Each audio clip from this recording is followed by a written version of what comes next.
You see all of that right there? Well, you know what? I'm gonna share something with you that I didn't know when I first started doing this. I thought, hey, those are grass clippings. I'll just blow them into the street and the water will carry them down into the drain down there. That was my thought. But that is not all you need to think about.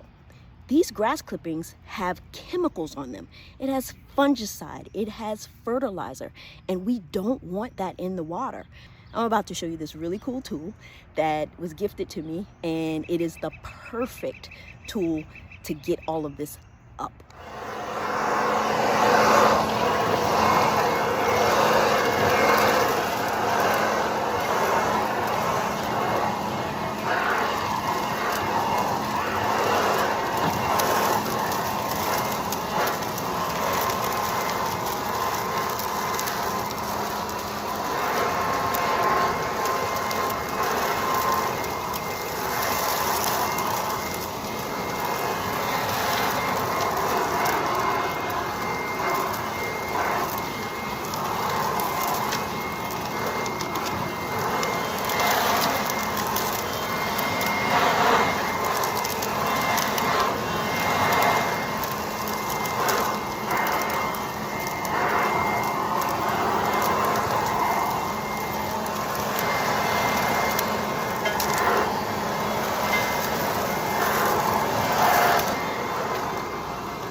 The Black & Decker battery powered vacuum.